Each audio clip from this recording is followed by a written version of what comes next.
Welcome to the Creative Penn podcast. I'm Joanna Penn, thriller author and creative entrepreneur, bringing you interviews, inspiration and information on writing, publishing options and marketing ideas for your book. You can find the episode show notes, your free author blueprint and lots more information at thecreativepenn.com, and that's Penn with a double N.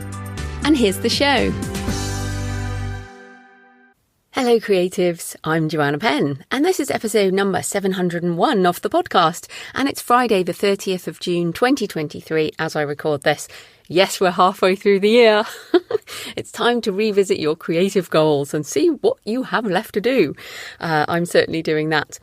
So 4 years ago, on the 1st of July 2019, I put out a solo episode on 9 ways that artificial intelligence, AI, will disrupt authors and the publishing industry in the next decade. And a lot of my predictions have already happened. So that is episode 437. If you want to go back and listen, it should be somewhere on the feed, or you can go to thecreativepenn.com/podcast, scroll down to episode 437 and you can listen or download from there. In today's show, 4 years on, I'm discussing elements of these 9 ways with author Nick Thacker. So that's coming up in the interview section. So first up, I just wanted to go through the 9 points and read them out and also add to those we don't specifically discuss in the interview.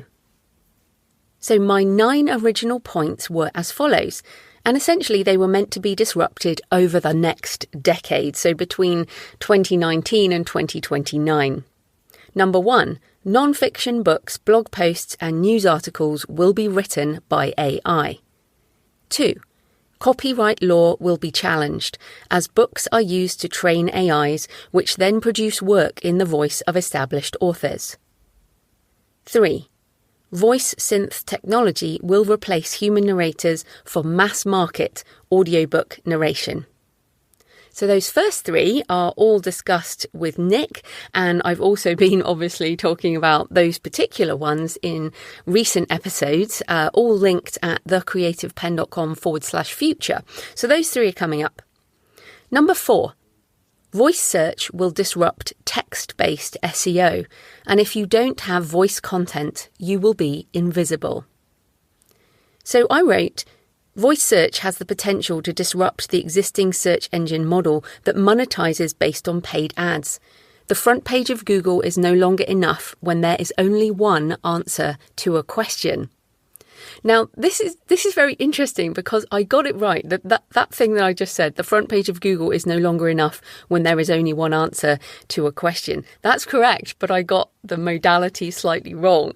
So while voice has become more and more ubiquitous and generative AI is about to go multimodal, I think the disruption of paid ads and the disruption of the front page of Google is actually generative search, which I didn't see coming. I didn't expect that the generative text and images and video and everything would disrupt Google search.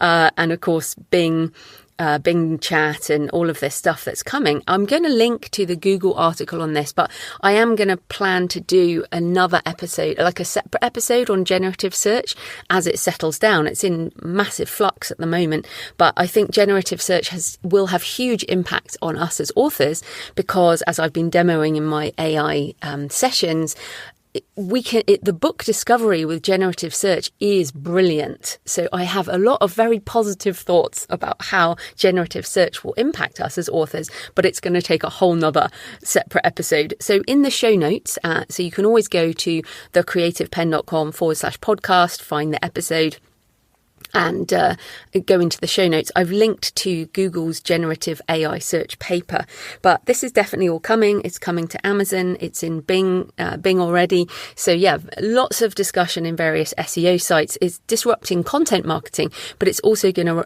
disrupt how people find products to buy, including our books. So that is interesting.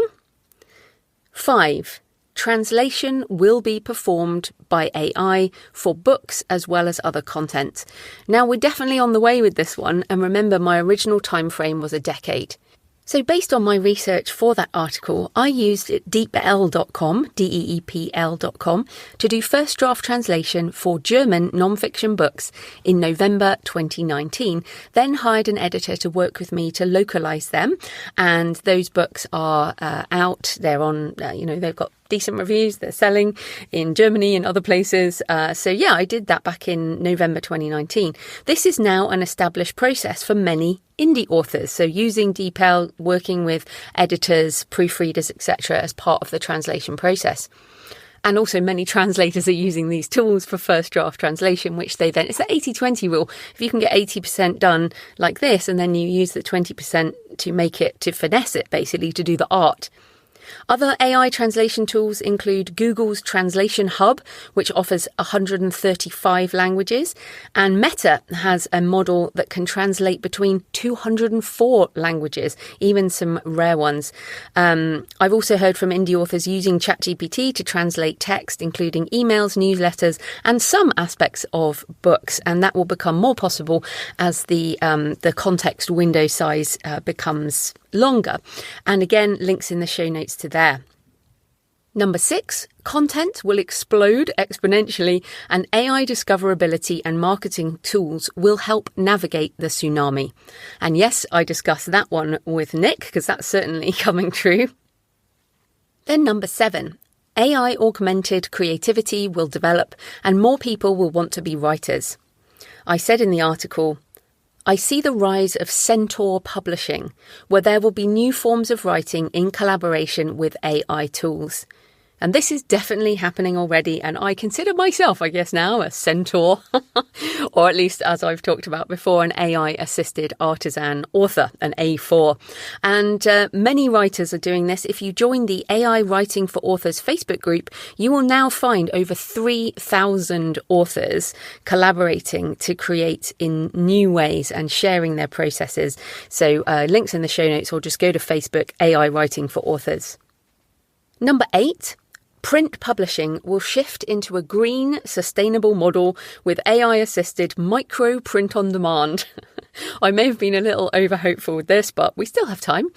This hasn't completely shifted, but there is definitely more of a focus on sustainability for publishing. London Book Fair 2023 had lots of talks on sustainability, which I'll link to, and the Society of Authors here in the UK launched Tree to Me, which helps authors talk to their publishers about the environmental cost of books. One speaker at London Book Fair even suggested there might be carbon emission labels on books in the future. Of course, as indie authors, we pretty much only do print on demand, or when we do Kickstarters, we're printing a bigger bulk of books, which we then sell. So, but we do need to be aware of this type of thing. But yeah, I think things are moving in the right direction. And of course, with AI, the costs are coming down. AI itself is developing better models of energy for energy use. So even with ebooks, audiobooks, everything else, things are going, hopefully, in the right direction. And then number 9, expansion of mobile reading and micropayments enabled by 5G mobile and blockchain technology, plus 4 billion new people online equals an explosion of reading. So I said, micropayments for pages read through mobile platforms will suit the next generation of readers. And if creatives can use blockchain technology to tag intellectual property through the supply chain, then revenue through these new models could be truly exciting. So, of course, the subscription model, which is essentially micropayments for pages read, you will obviously recognise KU as the most famous one, but there are many of them now for ebooks and audiobooks. And that has definitely cannibalised sales of ebook and audiobooks for many of us. And the rise of selling direct for authors is because of these micropayments. So while one thing has kind of happened, the other side, the crypto crash of 2022, impacted the more speculative side of blockchain, but the technology side has certainly not gone away. And in fact, it's probably more exciting because a lot of the speculators left the market and those people who are actually building useful things on chain have carried on. So I discussed the use of blockchain for IP registration with Roni Levy in July 2022. You can go back and listen to that episode. And the EU Intellectual Property Office has now launched a blockchain for intellectual property. Again, links in the show notes. And the World Intellectual Property Organization, the WIPO, also has a white paper on developing blockchain. So I am still bullish on blockchain, and I think it might actually serve as the way to authenticate our data in a world of generative AI. We will be moving into licensing smaller models, licensing data to train more specific models, and I still think this is the way forward. And in my 2020 book about AI, I had a whole framework of how this could happen. And remember, this is a 10-year set of predictions, so I have until 2029 to see if I get the rest of this right. I end that article with 2 recommendations. Embrace the tools, don't fight them. And it's clear that many authors are now starting to do just this. And also double down on being human, which I talk about a lot, I know. Show your humanity, be a real human online and in person. Show pictures of yourself, do video or audio, connect, do more personal projects like my Kickstarter for pilgrimage, because let's face it, no one is going to generate a midlife pilgrimage memoir with AI. They're just not. So I'm pretty pleased by how my predictions have stood up so far. Go back to episode 437 if you want to have a listen to the rest of it. And of course, I'm wrong sometimes. Although I tend to think if I'm wrong, it's just because it hasn't happened yet. But no, of course I'm wrong, and you don't have to agree with me. I just thought this would be fun to talk about. So yeah, you can go to the creativepenn.com/podcast, go to 437, download and listen from there. And the discussion with Nick on all the other bits and bobs are coming up on the interview section. So into publishing and book marketing news. Well, good news. After 6 or 7 months on hiatus, the USA Today bestseller list is back, as reported by USA Today. So they say, our goal remains the same. Provide book lovers with the best, most accurate snapshot of what people are reading by showing which titles are selling. It is a master list, unbound by genre and format, of what's selling broadly across the US. It reflects combined sales of titles in print and electronic format if available.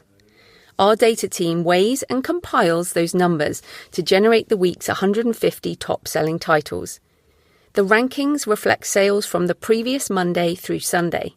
The full list will publish online at 6 a.m. Wednesdays, with the top 50 titles publishing in print Thursdays.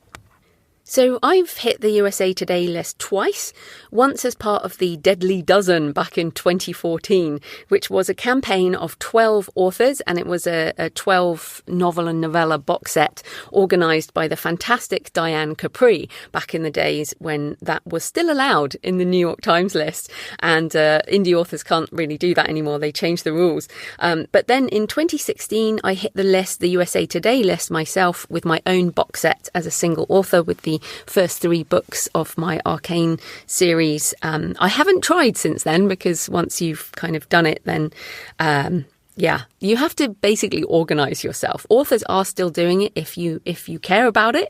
You just need to be super organized with your promo stacking. So now it's back up. What I think will happen is people will try and hit it, and we will figure out how they are compiling these things, because of course they can't have Amazon data unless they've found some way to scrape it. But yeah, we will see. And you have to be wide essentially to hit the USA Today list, and you have to have promotions on loads of different platforms and have sort of promo stacking throughout the whole week. So Written Word Media have some new products to help you with, which I'll talk about a bit later. So it's not clear how they might have changed the rules. They do say our data team weighs and compiles those numbers. So there's obviously some people who will do some curation. It's certainly not automatically compiled from sales or reads like the Amazon charts. So basically all these things are games. You can decide to play the game if you want. Every single bestseller list is a different game. And you have to decide whether you're interested in playing that game or not. And then if you do decide to play the game, then you have to find out the rules and do your promotions. And I'll link to the last time I did the USA Today. But like I said, it was 2016. So things have changed a lot. Keep an eye out in the various author forums for how authors might be doing that in the future. The romance authors in particular will probably figure this out quite quickly because they are very good at this.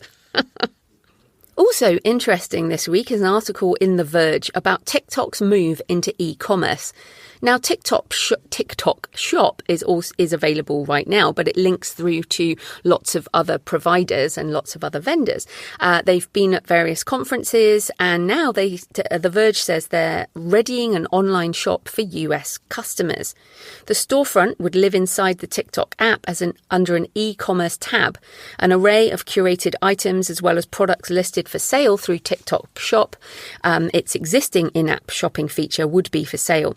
The new store feature would have TikTok buying its own merchandise like toys, kitchen items, and handling logistics and customer service. This is essentially going after Amazon, which is fascinating. So going after Amazon in terms of being more like a store with end-to-end fulfillment, delivery, etc., instead of just using third-party integration. So if you are someone who is using TikTok for social media, then what we're seeing here is, well, first of all, selling direct through TikTok Shop would seem to be a very good move.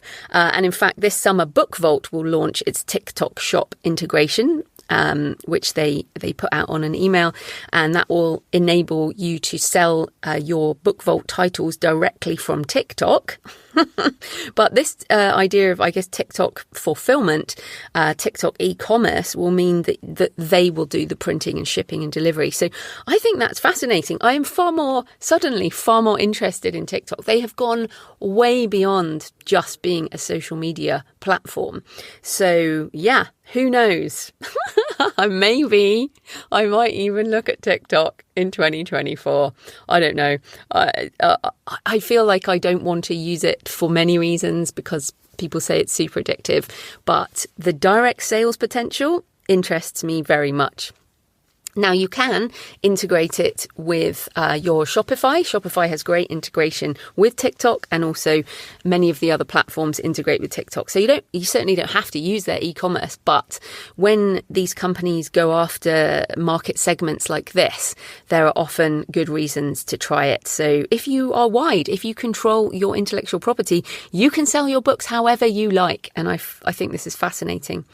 Also talking of Book Vault, hopefully their US printer will be live this week. So if you order my books from JF Penn, that's not live yet, creativepenbooks.com, after the 5th of July, they should be printed in the USA and shipped a lot faster. So that is coming. So more indications of the fragmentation of the books ecosystem. And I mean, coming to that USA Today list, I mean, I'm driving so much of my sales now through creativepenbooks.com. Thank you very much. You are buying my books every day. Whenever I check my phone, there are more sales. So that obviously takes my book sales away from stores that can be more easily measured. So from the other places, and no one gets to see my reports on Shopify, but I don't care because I get to get the money and the data. So happy times. But again, it's all about the games you choose to play, and you have to decide what game you want to play. In personal news, Catacomb, my standalone horror. It is a novella, actually. It's about 32,000 it came out at. Something like that, 34,000. But that is with my editor, Kristen. And I have dug out the shadow book. That is next. I'm just assessing where it is. I've essentially been writing it on and off for, I don't know, a decade. And I have been thinking about it since I studied Jungian psychology at university back in the 90s. So I have thought about the shadow for all this time, for, 30 years. I've been thinking about this stuff. So I feel like it is a deeply important book to me to get right. And so I keep approaching it and then ducking away because I am scared. But there is 30,000 words of this book already, but it is seriously all over the place. It is chaotic mess. And what I'm planning on doing is starting to get to grips with it again and figure out what I want it to be, where it's going to go. And I am planning on doing a shadow survey to my email list, and I'll mention it here as well sometime in the next few weeks. I need to go through the books and then and then figure out what I want to ask you in order to make it the best book to help you. There's going to be kind of two elements to it. One will be all the aspects of shadow, some obvious ones being death and sex and shame and all of these different things, and also things like art and folklore and books and lots and lots of things. Religion, very interested in the shadow of religion, lots and lots of stuff. And then the second half will be how to essentially channel it into your writing, to bring depth to your writing. So yeah, I'm very excited about it. So watch out for the shadow survey coming soon. And if you're not on my email list, then you need to sign up for my blueprint, thecreativepenn.com/blueprint. And that means you'll be on the list. So I'm also finishing up my new Shopify store, which will be jfpennbooks.com. The reason I'm doing this is because there's so much integration now with AI marketing that it just helps the algorithms to separate the types of audiences who are interested in my fiction and my non-fiction. I knew this when I built Creative Penn Books, but I couldn't, at the time, I just could not see how I could build two stores. I was learning a whole new ecosystem. But now I have learnt it and I'm building a second store. And I may also run some webinars on that at some point for those people who want to build Shopify stores and do direct sales that way. Although, as I've said, I'm completely agnostic. You can do WooCommerce, you can do PayHip, you can do Gumroad, you can do TikTok, you can do whatever you like. I think everyone has to find their way of doing direct sales. There is no one answer anymore, which makes it complicated, but also very cool. So I have also really enjoyed doing my webinars on AI for writing. I've done, as I record this, I've done 3. I've got another one this afternoon and the final one tomorrow. All of them have sold out. Actually, there's 3 more tickets left for today, but the rest of them have all sold out. And the live sessions have been super fun. We've been writing different books together, non-fiction and fiction. There's been a lot of laughter. People realise that I swear in real life, which is quite funny because this is a clean show, but I do swear in real life. And it just has been a lot of fun, and I have rediscovered the joy of doing live events, which is cool. So thanks to everyone who attended and gave me feedback and a testimonial. I thought I would mention Lindsay Day says, I already adore Midjourney and ChatGPT, but I had no idea how many other AI options were out there or how to use them. Joanna's webinar was like a refreshing chat with a savvy friend, where I spent the whole time saying, wow, really? I didn't know that. Thanks, Lindsay. So I am planning to schedule some more of these because I've had so many emails saying, oh, I missed your announcement. So I will probably do those in August or September, depending on how things go with some of these other things. But if you want to hear some more discussion, so me and Orna Ross talk about this on the latest episode of the Self-Publishing Advice podcast. We'll talk about generative AI for writers, some of the updates on copyright, some of the things that are available. And Orna gives her take as the founder of the Alliance of Independent Authors, as well as a historical fiction author and poet. She represents a community that is generally a lot more conservative than me. And I also ask her to comment on whether this is all hype and whether authors really need to pay attention or whether they can just let it all wash over them. So you can listen to her answer and our conversation on your podcast app. Just go to Self-Publishing Advice Podcast. So thanks for your emails and tweets and comments this week. Heart-Driven Tarot with Laura said, this was an engaging and informative interview with Stephanie Chandler about the Non-Fiction Writers Association. I loved it and have saved it for future reference. I didn't know that Stephanie founded that association, which I've been contemplating joining for a few months. You pack so much valuable information into your podcasts. Love them. Thank you, Laura. Thanks also to Edward DeGangi, who sent me pictures from Calvary Cemetery in Queens County, just outside New York City. I always love some tombstones. So thank you, Edward. And yes, you can always send me pictures from cemeteries. I love them. Also Gothic churches, cathedrals, any kind of Gothic architecture is my favourite.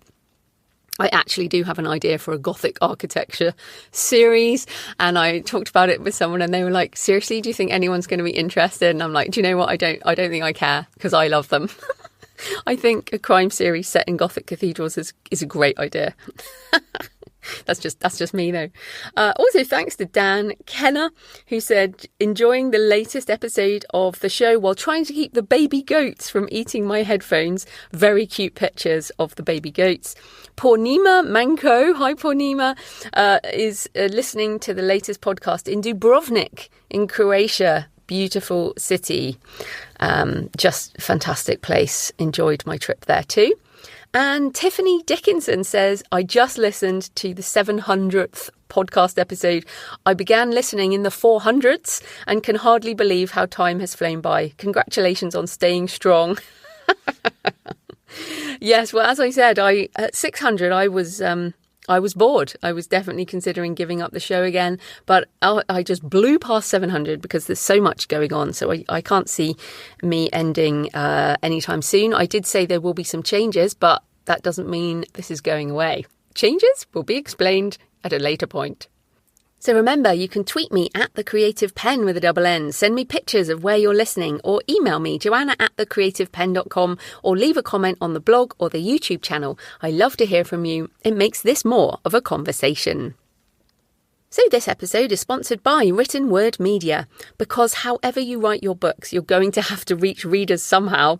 And Written Word Media knows that marketing your book can be one of the most challenging parts of being an author. That's why they make marketing easy by providing quick and effective ways to promote your books. Written Word is best known for their email promotion sites, Free Booksy, Bargain Booksy, and Red Feather Romance. They have 5 promotion sites in total that send daily newsletters to a combined audience of over 1 million readers. They even have a site to promote your audiobooks called Audio Thicket. When you purchase a promotion with Written Word Media, your book is sent to thousands of readers who love and read your books in your specific genre. As the email hits inboxes, you will see a flurry of sales or downloads of your title. They have announced new categories recently, as well as new partners to expand your audience, as well as non-fiction, as well as lots and lots of fiction. Email promotions are priced based on how many readers are in the genre and range from $25 to $500. You can also add on reader reach Facebook ads, and they have just announced promo stacking options.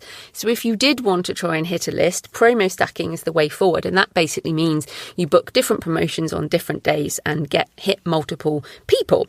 So with the promo stacking options, you can schedule the Fussy Librarian, Hello Books, e-Reader IQ, as well as Free Booksy, Bargain Booksy, and Facebook ads for different genres. Written Word Media also launched the premium membership, of which I am now a member, which gives authors 10% off book promotions and special access to products and services.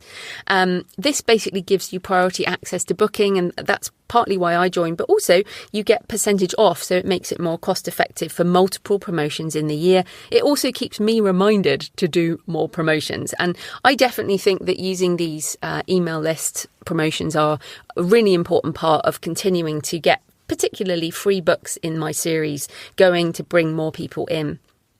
Visit writtenwordmedia.com/membership to take advantage of the discount, or send them an email at info@writtenwordmedia.com to ask for recommendations on which promotion might help you meet your marketing goals.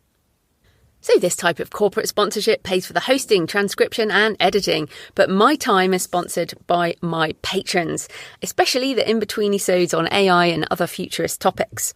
I'm particularly grateful to patrons who've supported the show for years and months. You help me continue with the show with both emotional and financial support. Thanks to new patron this week, Michael Francis Brandmeier.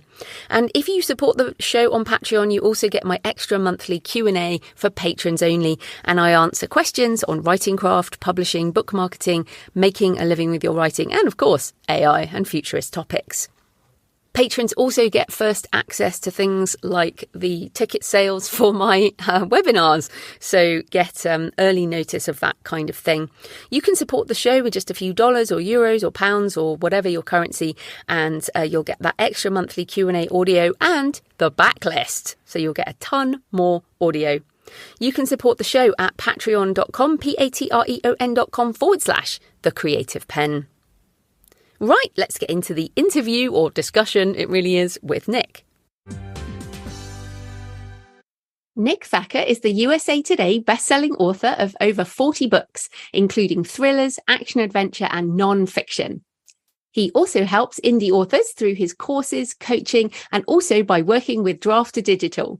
So welcome back to the show, Nick. Thank you for having me again. It's a pleasure.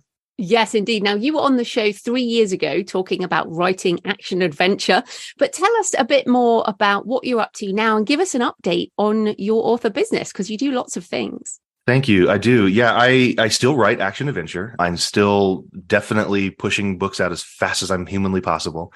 Got to feed the beast. But over the years, including 3 years ago and before, when I first got started writing, I think you know this, I was a marketing guy and I came out of a marketing background. And so I never had a very organized or formal way of putting my nonfiction, let's call it, knowledge together until about maybe 6 months ago. And so I've started putting all that together on a website called Book Career in a Year, which is just me teaching, coaching, training, whatever. And so I have courses and books and things like that that are all nonfiction related. Teaching authors how to be authors, teaching authors how to write, publish, market their books, that sort of thing. So Book Career in a Year is where all that lives. But as you said, I do still work for Draft to Digital. I believe I had just started then, maybe 3 years ago when last we talked. Loving it. It's a great company full of great people. And I knew this before I joined, but working there for the past, I guess it's 4 years now, has really showed me that they really are authors first, authors forward. If authors don't win, we don't win. And so I love that mentality that they have there. Hopefully I'll be there for a long time because of that. And that's great. And I think inevitably those of us who write fiction start writing nonfiction and try and help other people at some point. It just seems to happen that way. But let's get into the AI disruption topic of today, because it's funny, you said then you put out books as fast as humanly possible, but we are talking today about collaborating with AI. But first up, at the beginning of the article that I would have talked about in the introduction, I said humans are innately creative, and in this new AI powered world, we can create even more than we ever dreamed possible. And I wanted to talk to you because you're also enthusiastic. So why are you so enthusiastic about AI for authors and the creative process? I think there's two main answers for why I'm so enthusiastic. One, I believe I'm an optimist. I really do think generally the best for humanity. I think we strive, and obviously we make mistakes and we falter, but I think we're on a trajectory that's taking us to better places. Okay.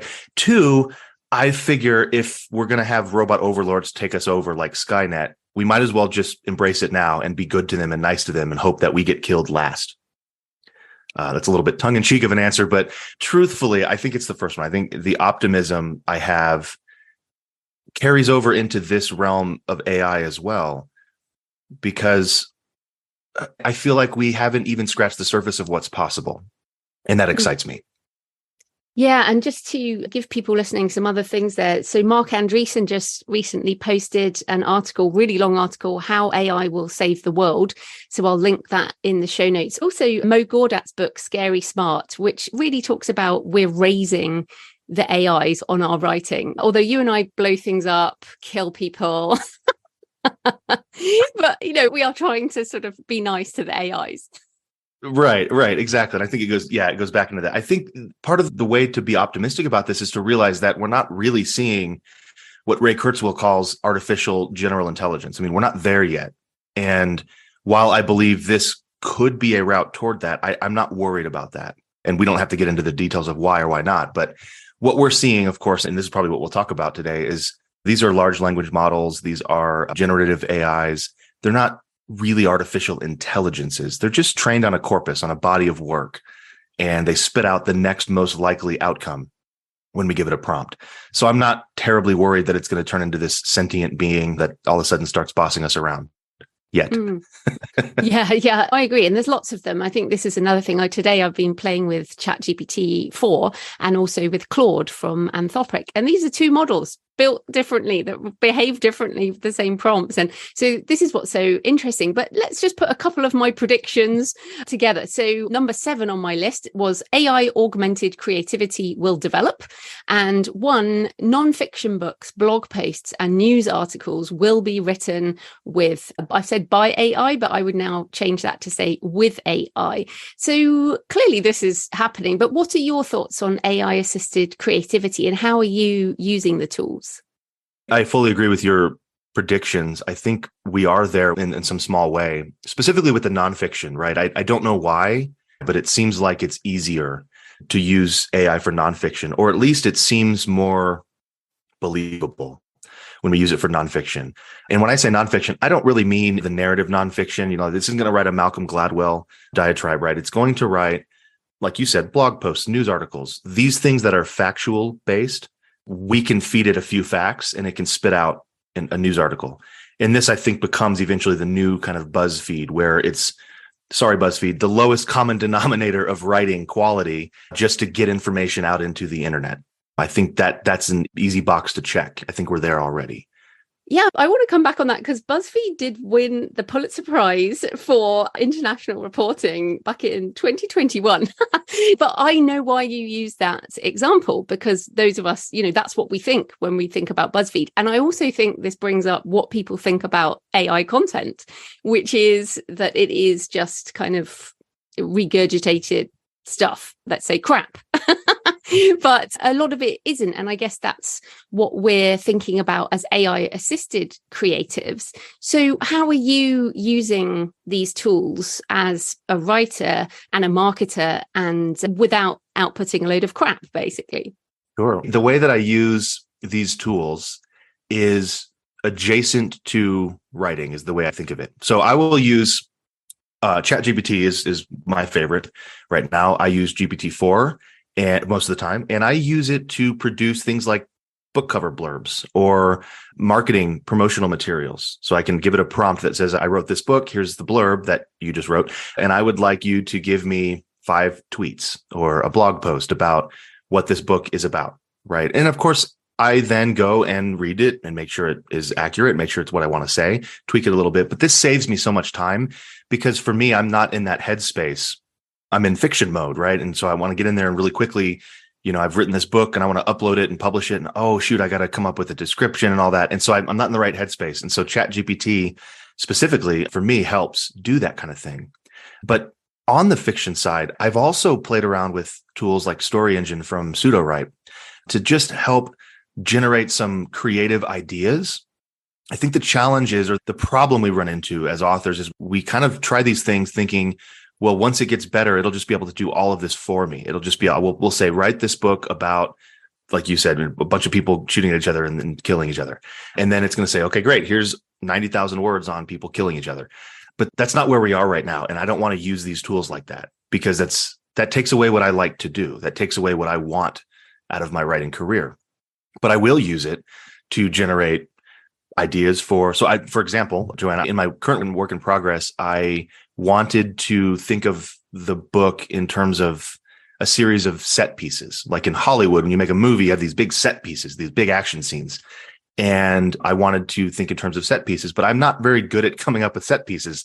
My set pieces end up looking like Michael Bay, where it's just, okay, we'll get in another car. And yeah, but we love Michael Bay. More of that. I love Michael Bay. Don't get me wrong. But again, I think he probably might write for BuzzFeed.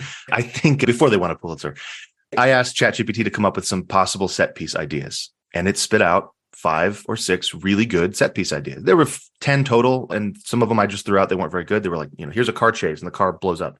But some of them were really good. I had never thought of, okay, I'm in Moscow. Let's go into the subway system, which I now need to research to make sure it exists.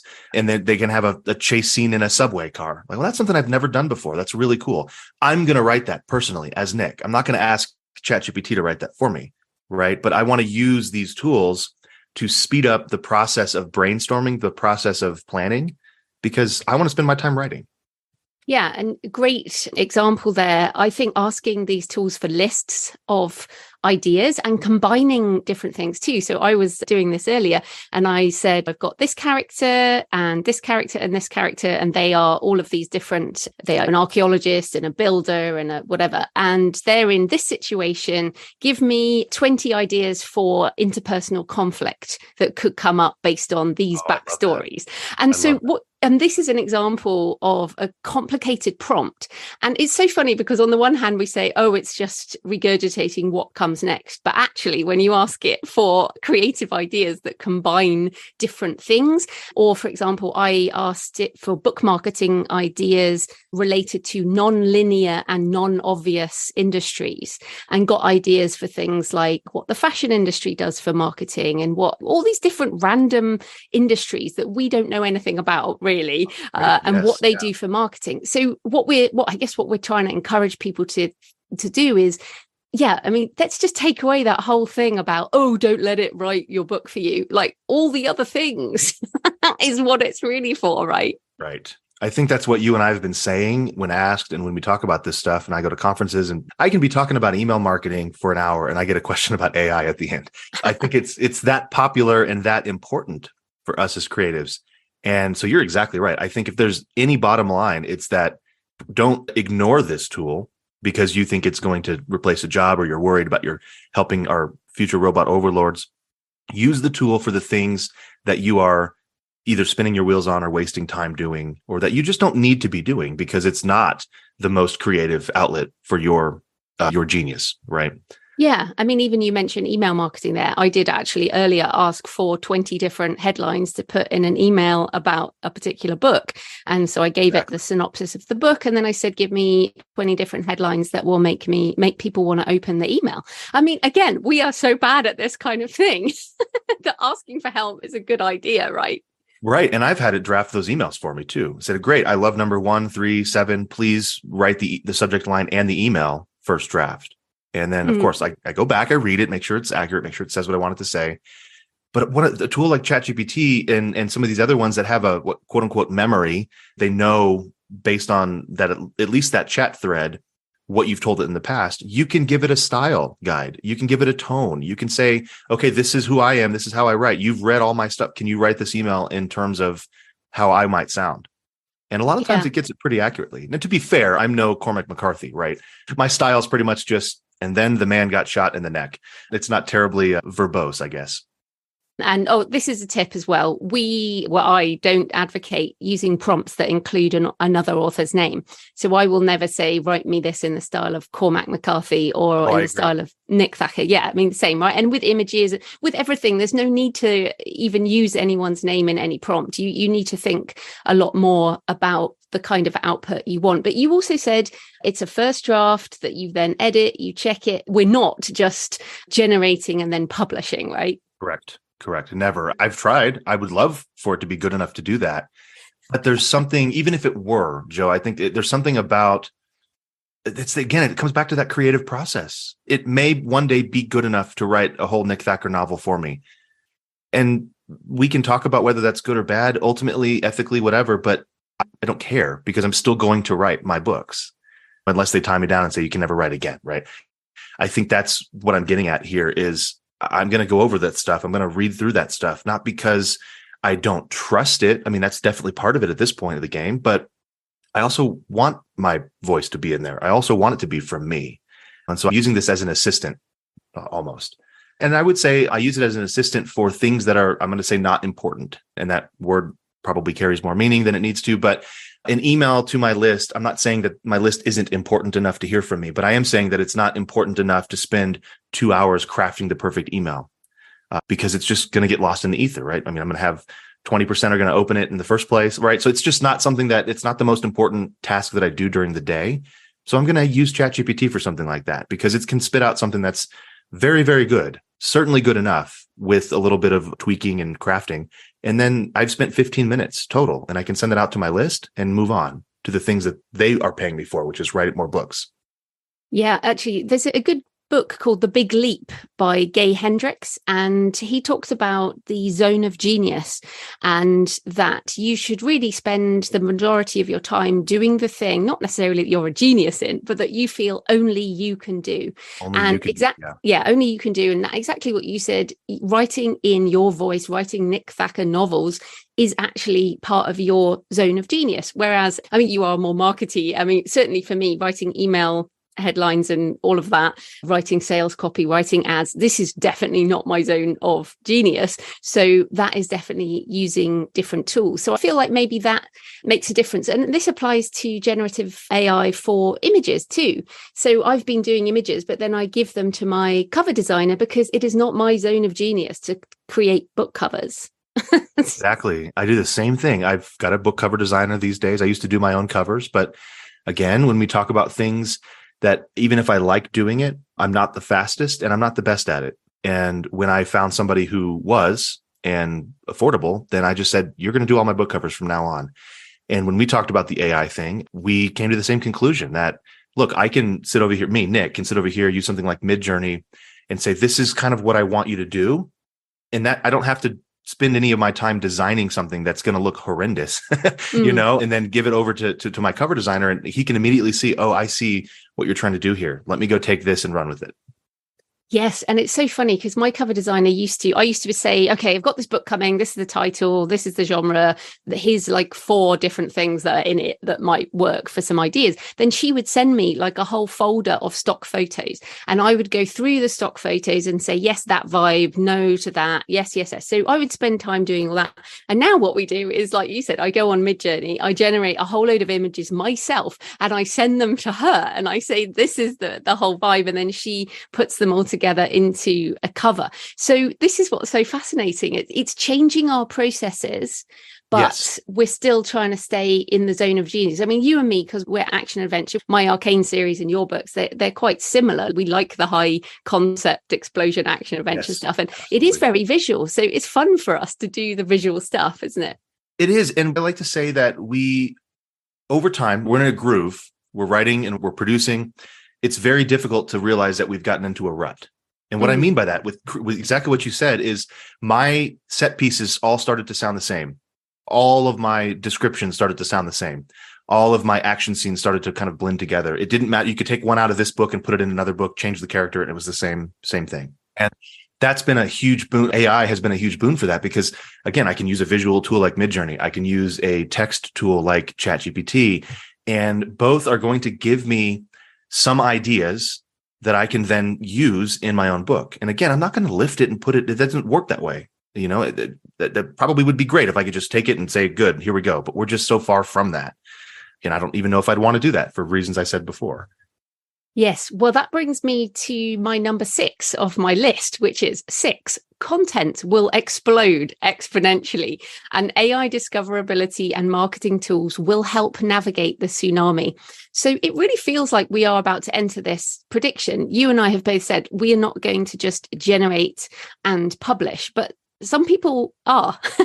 And there are going to be a lot of these types of books. Now, I wanted to get your opinion. First of all, you work for Drafter Digital as but one of the many things you do. And Drafter Digital publishes books. So how will Drafter Digital manage this explosion of content?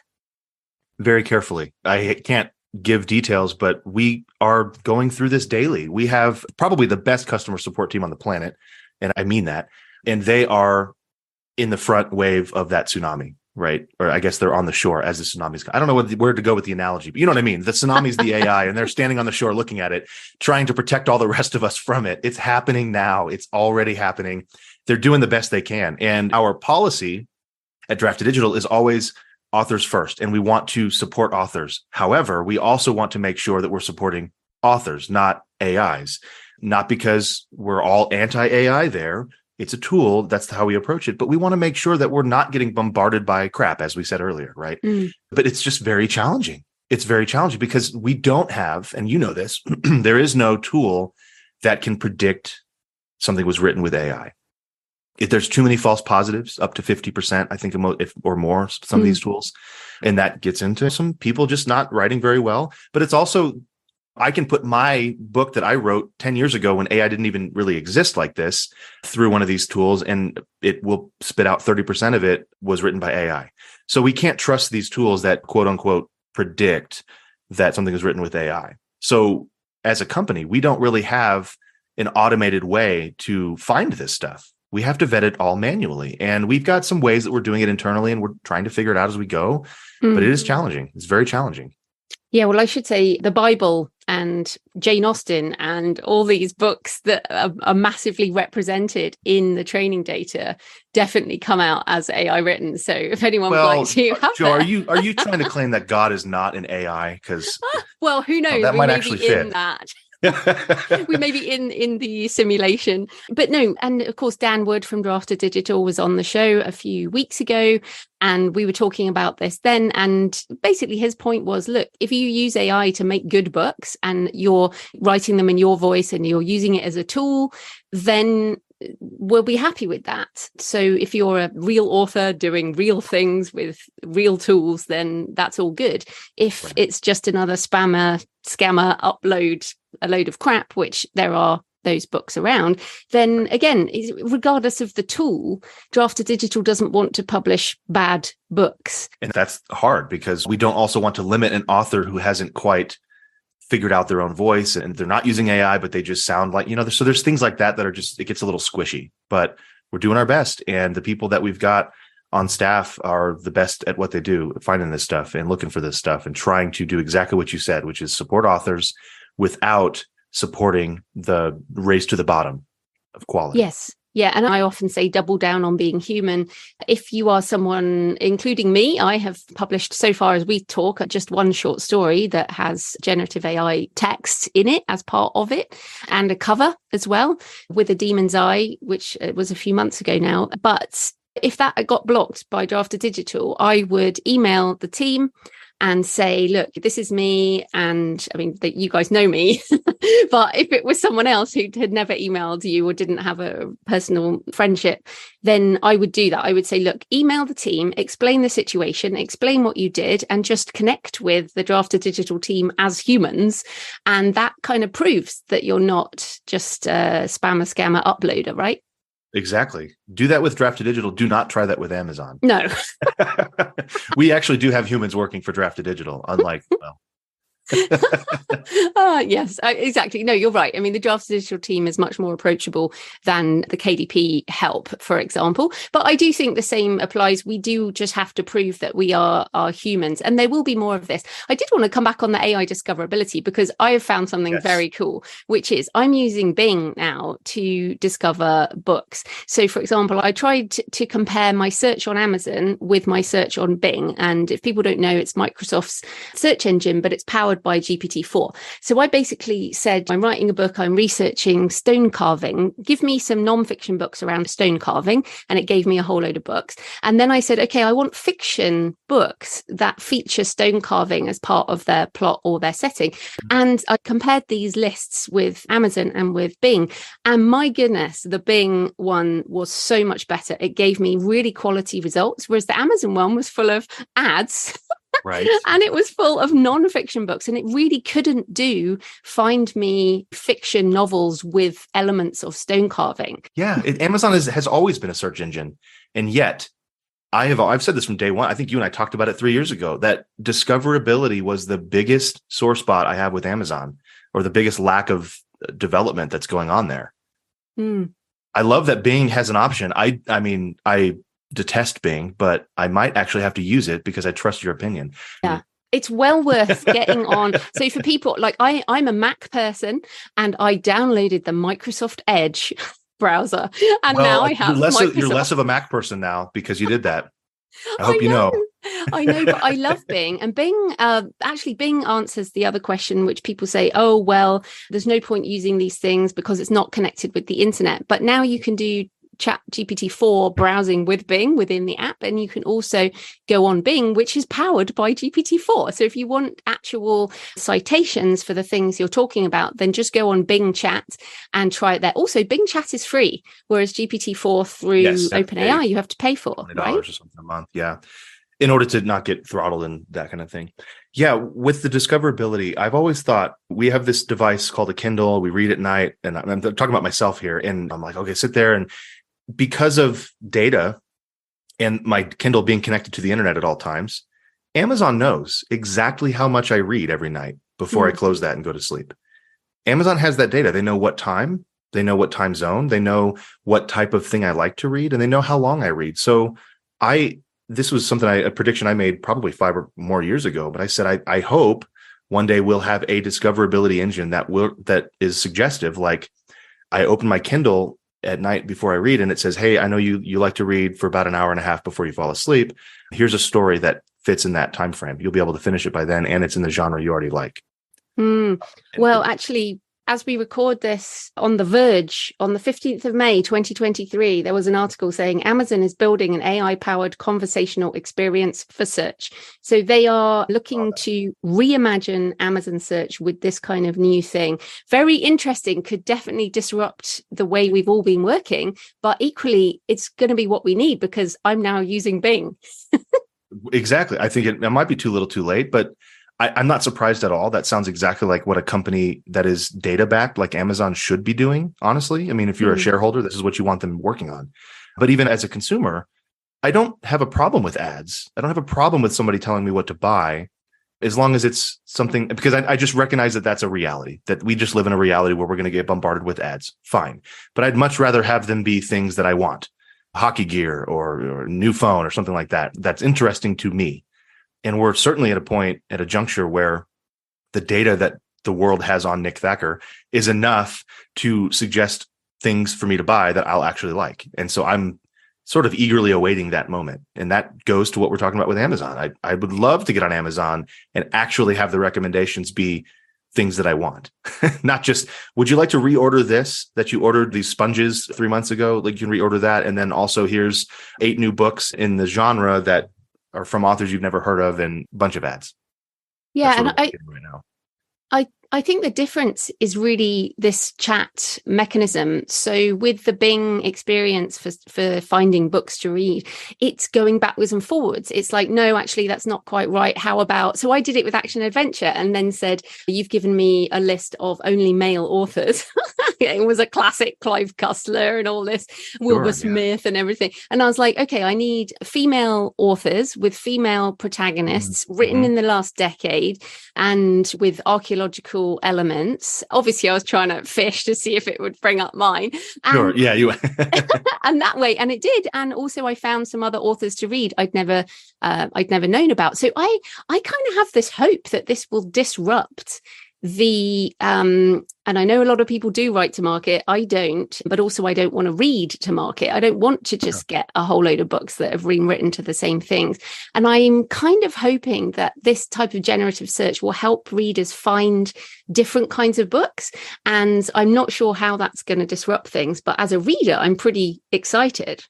Sure. Yes, I think there's definitely some downsides to any new technology, but I think I'm with you. One of the big upsides here is discoverability seems to always have been largely missing for us as indie authors, especially. And this hopefully will help. Yes, absolutely. So we've kind of talked there about how Drafter Digital is going to deal with it, but you're also Nick Thacker, author. How worried are you about the tsunami of content? Are you thinking of changing the way you're marketing, or how are you thinking about this? Because many people are just worried their books are going to be drowned out. Sure. I think that is a big concern. I'm not worried about it. Look, I think the key here is if you're starting this now, you're starting this journey now, you hear me say all this stuff and you might think doom and gloom. It's not. I think the key is the same key that was true for all of time, and that is engaging with your reader. And that's not tongue in cheek. That is literally the strategy that I still use. That is all you have to worry about ultimately, is engaging with your reader. Finding readers is going to look different, and how you might talk to them is going to look different. But if you have nothing else to go off of, start emailing people who read your books and start building relationships with these people, because they're humans just like you. And there is a connection point that you can make through email, social media, whatever it is that you decide to choose, whatever works for you. And by strengthening that relationship, you are going to be successful as an author. Of course, you still have to write books, and you still have to publish and do all those things, and all the marketing tactics will change and all the tools will change. But what won't change is writers are writing books that readers want to read. And if you are one of those writers, there will be readers for you. It just all starts and ends with engagement.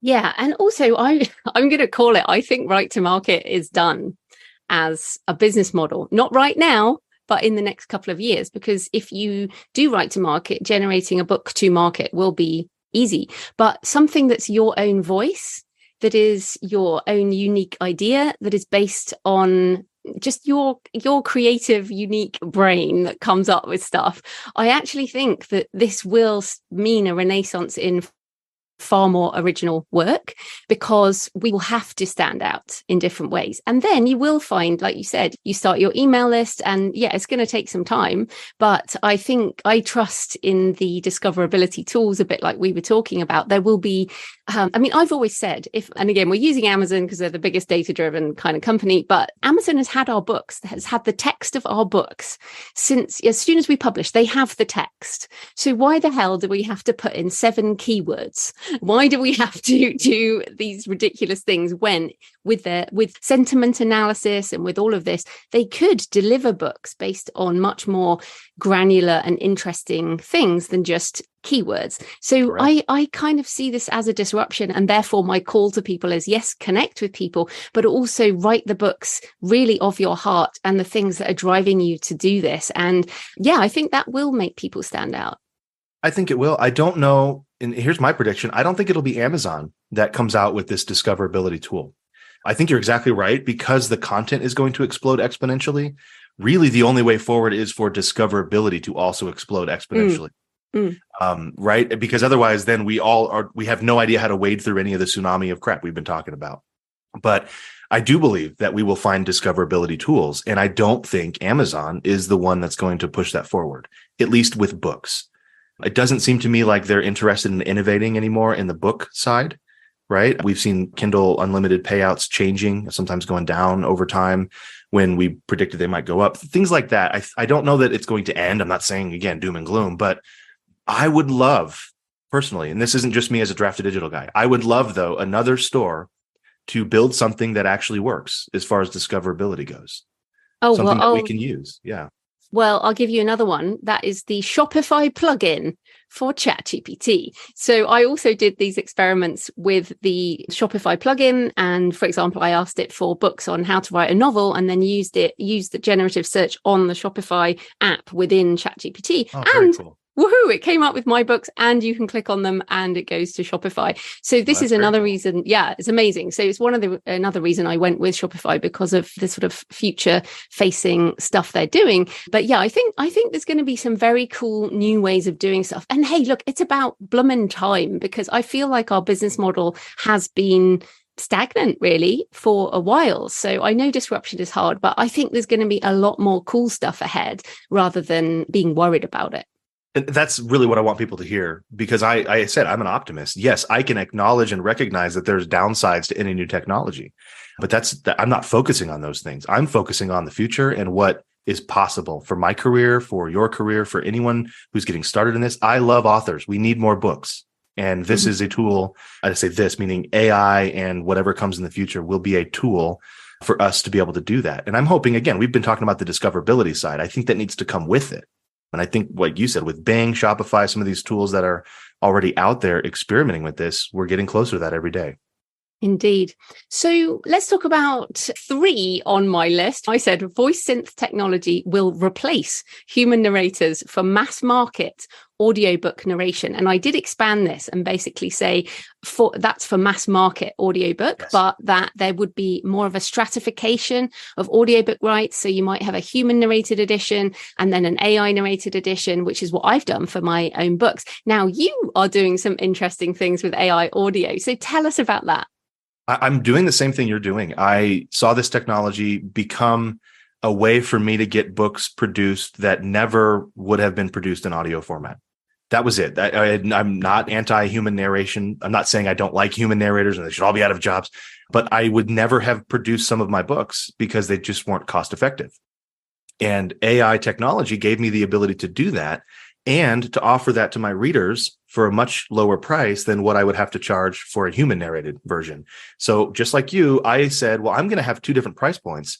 I don't think one necessarily will cannibalize the sales of the other, meaning somebody can pay for the bespoke premium human narrated version for $15, $20, $25, or they can buy the AI narrated version for $7 or $5 or $1 or whatever it is. And I have found that both sell just fine. Oh, that's interesting. Tell us, what tools are you using for that? Because there are a number of different options, and also how are you selling them? Yes. So I was working with a company called 11 Labs. And I say I'm still working. I still use them, but I was early on in their development. I wouldn't say consulting, but chatting with the owner and the main developer of that company, trying to build a tool where I could upload an entire manuscript and have it spit out a book narrated in AI format. And they're not quite there yet, but their tool is still very, very good. One of the things that they were heavily in developing was the ability to vocal clone, similar to, like, I think you taught me about Descript having their vocal clone feature. 11 Labs has one as well. It's better though. It's very, very good. And so I tested it with my own voice. They gave me like a vocal clone premium version of whatever that would be called with them. And I've been producing a lot of my books read by Nick Thacker, but it's my AI audio voice. And it's been really cool because it's certainly good enough. It is me. It's based on tiny little pieces of audio files. It's literally my voice. I just didn't sit down in front of a microphone for 8 hours to produce it. That is really interesting. Give us a title of one that people could go find and where they can find it, and if there's a sample so they can have a listen. Yeah. So if you go over to where I publish all my books on Conundrum Publishing, conundrumpub.com is the website. Go find my book, The Contestant. And there's a sample right there on the page. You'll be able to hear what this sounds like. You can compare it to how I sound right now, because it's my voice reading it. I'm sure we can drop that in the show notes if you want, but that's my voice. But I didn't sit down and read it for 8 hours. And I think that's really powerful because, again, and I'm going to get into the whole don't be exclusive, especially with something like ACX or Audible, because now I can also produce a version of that read by a real human narrator, somebody I like, and that can do voices and can really act. That's what's missing from something like this. And they can go do that. So I can sell both of those as long as I'm not exclusive to Audible.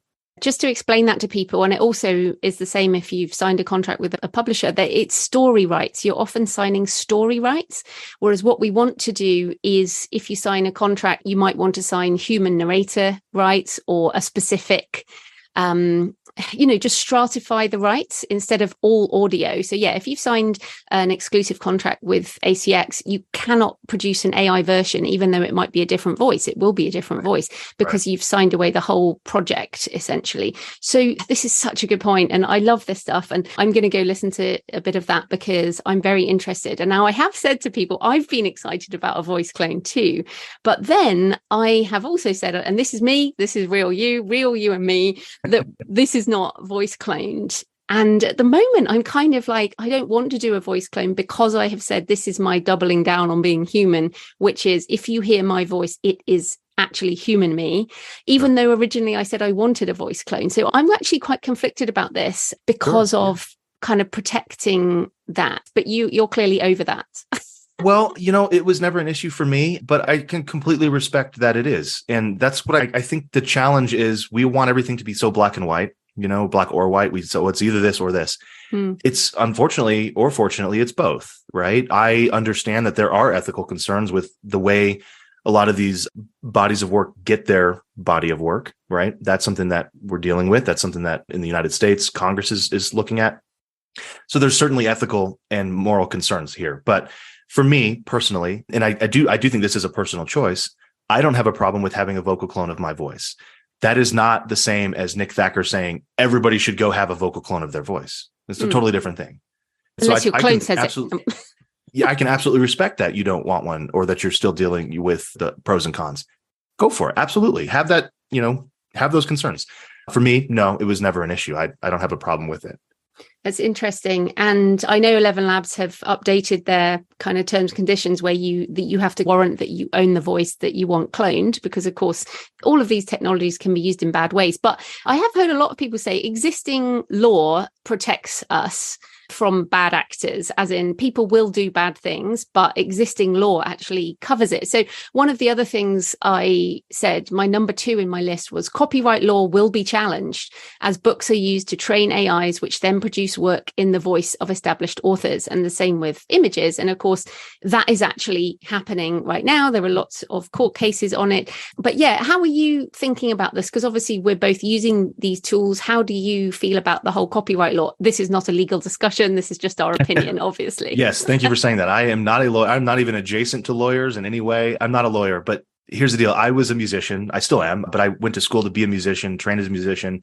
I was neck deep in all this copyright discussion as it came to things like sampling, taking a song from someone else that has been recorded already and using a small bit of it in music. And in the United States, at least, that was about all I could keep up with. There was constantly a debate about whether you could use this amount of somebody's music or this amount or this or that. My takeaway from all of that was and still is copyright law will always be challenged. That's why we have copyright law. The goal is to protect the integrity of the intellectual property and the copyright that copyright holder has. And that's a good thing. I believe that it should be challenged. But that doesn't mean that all AI needs to be banned or all AI needs to be allowed. I think it's a gray area. And that's the really challenging part is until we have some, not just laws and legal structure, but some court precedent, some case precedent about how we're handling individual situations, you and I, who aren't lawyers and who are just using these tools, can't really make, I don't want to say we can make educated guesses, but we can't really make a good prediction as to where this will all land 10 years from now or 15 or 20 years from now. But I mean, the US Copyright Office essentially says it's how much of your project has your authorship. So, for example, I am saving pictures of my prompts, I'm saving my edits, I'm saving my drafts, I'm saving my versions. I've got evidence that this is my authorship. That's Sure, how, and also yeah. I do for AI voice stuff, I have banners that say this is AI narrated. I have author's notes. So I feel like there's a lot you can do to show that you're trying to be on the right side of the law. Plus, as we said earlier, do not use anyone else's name or IP in your prompt. Have some integrity, right? Of course, that's baseline. But I would ask you, how will you prove that? Because you have the screenshots; those can be faked. You have samples of prompts that you use; those can probably be faked as well. And I'm not saying that you're doing any of that. I have actual photos of my actual handwriting because all my edits I do by hand. Well, still, how is again? That's why I said case precedent. We can have laws that say you have to have a statement if you're using more than 50% of the AI tool to create it. But how do we define 50%? Is it you prompted an AI tool and then edited the feedback? Well, how much of it did you edit? Or did you just use it copy paste? And how do we prove that? Because again, we don't have a good tool to detect AI use in fiction. And I don't think we ever will. So there's all these questions that I think will be very challenging to answer. I'm not saying you're doing anything wrong. I love that you do that. And we've had this conversation before, you and I, about how much of this to be open about and not. And there's all kinds of things going into this, and it's a very, very squishy gray area.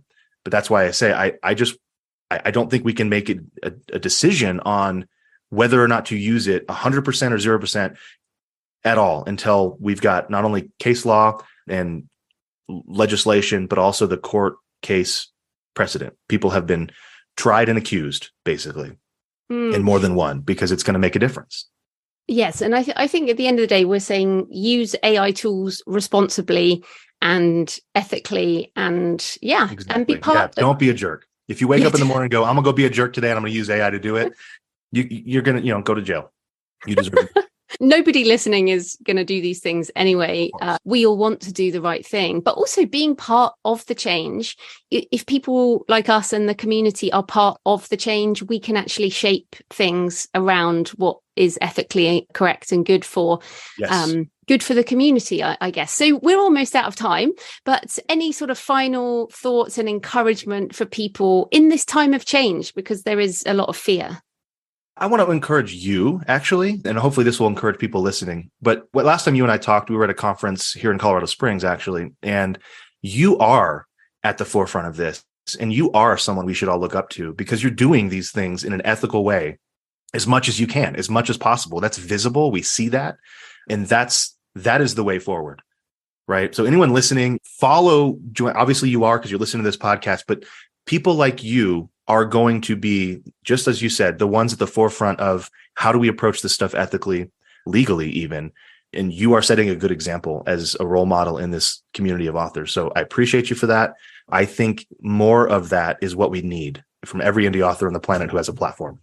Well, thank you for that. And I do think people are afraid potentially of putting their head above the parapet because then you get shot at. Of course. It's messy being on the top for sure. It is, but no, I appreciate you, and obviously Dan Wood was on the show from Draft to Digital, and everyone who is talking about this. As I said, I think if we can be part of shaping the future, this is going to help a lot, because we care about creative quality, we care about authors and creatives making a living. So as you said, we just care about authors first. That's the way forward. Absolutely. And when it comes time for legislation in whatever country to look at what's happening, they're going to look to what's actually happened. And so if we're not talking about this, if we're not showing how we do this, they're not going to have anything to go off of. But I believe they will. They're going to see you. They're going to see me. They're going to see Draft to Digital, all the people that are doing something and talking about it in the industry. And hopefully they'll listen to us. But that's all we can hope for. Indeed. Right. So where can people find you and your courses and your books and everything you do online? Thank you. I am at nickthacker.com. And that is in a constant state of disarray, but I think I've got the homepage nailed down that has links to all the other stuff that I do. So if you're interested in my fiction, it's all there from one link away. And if you're interested in the nonfiction, the book Career in a Year stuff, that's all there too. I would recommend starting there. And of course, I'm on all the places. If you like Facebook, I'm there as well. You can find me on any of those. Brilliant. Well, thanks so much for your time, Nick. That was great. Thank you for having me again. Hopefully we'll do this again. So I hope you found the discussion with Nick interesting, and that you can see how fast things are moving. I expected my predictions to be on that 10-year time frame, but in some areas we have already moved past where I thought we would be. I might have to do another set of predictions. So next Monday, we're back to writing craft and also TV and film, as John Gaspard gives us writing tips from the movies. So happy writing, and I'll see you next time. Thanks for listening today. I hope you found it helpful.